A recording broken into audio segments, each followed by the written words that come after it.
Guys, இது breaking news இல்லை, இது பிரேக் த நியூஸ். அமெரிக்காவின் கைக்கூலியான இஸ்ரேல் இன்றைக்கு காலையில் ஈரானை அட்டாக் பண்ணிச்சு. அதுக்கு ரெஸ்பான்ஸ் பண்ணுற விதமாக ஈரான் இப்போ டைம் வந்துட்டு 7:30 ஆகுது. அதுக்குள்ளார இந்த ஷார்ட் பீரியட்டுக்குள்ளார Israel, Bahrain, Qatar, Kuwait, UAE, Jordan, Iraq இந்த அத்தனை கண்ட்ரீஸ்லேயும் உள்ள அமெரிக்கன் பேசஸ்க்கும் அமெரிக்கன் அசட்ஸுக்கும் அட்டாக் பண்ணியிருக்குது. சில கண்ட்ரீஸ் வந்துட்டு அதை தடுத்திருக்கிறாங்க. ஈரான் சொல்லுது இவ்வளோத்தையும் பண்ணிட்டு இது வெறுமனே சாம்பிள் மட்டும்தான். இந்த தடவை அமெரிக்காவுக்கும் இஸ்ரேலுக்கும் ஒரு பாடத்தை புகட்டாம நாங்கள் ஸ்டாப் பண்ண மாட்டோம். At the same time guys, ட்ரம்ப்புமே அங்கிட்ட ஒரு பக்கத்தால் கர்ஜிக்கிறாரு. ஸோ இஸ்ரேல் ஒரு பக்கமாக ரியாக்ட் பண்ணிட்டு இருக்குது.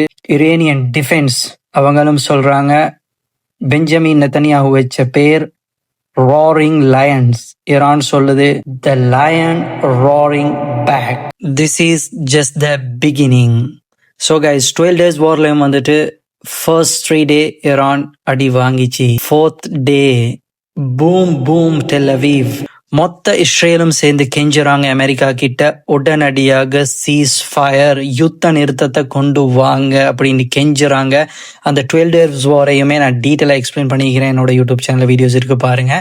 ஸோ கைஸ், கண்டிப்பாக ப்ரே பண்ணுங்க ஈரானுக்கு. அப்பாவி மக்கள் எந்த நாட்டில் பாதிக்கப்பட்டாலும் அது யாராலும் ஏற்றுக்கொள்ள முடியாத ஒரு விஷயம். சில விஷயங்களை தடுக்க முடியாது, தவிர்க்க முடியாது. ஸோ எப்படி இருந்தாலும் நியாயம் வந்துட்டு ஈரான் பக்கம் நிற்கிது. அந்த மக்களுக்காகவே நீ ப்ரே பண்ணுங்க. இந்த சேனலை ஃபாலோ பண்ணிக்கோங்க கைஸ். கமெண்ட் பாய் SL யூடியூப் சேனலையும் சப்ஸ்கிரைப் பண்ணுங்க. நிறைய அப்டேட்ஸ் வரதுக்கு காத்திருக்குது. இன்னொரு வீடியோவில் சந்திப்போம்.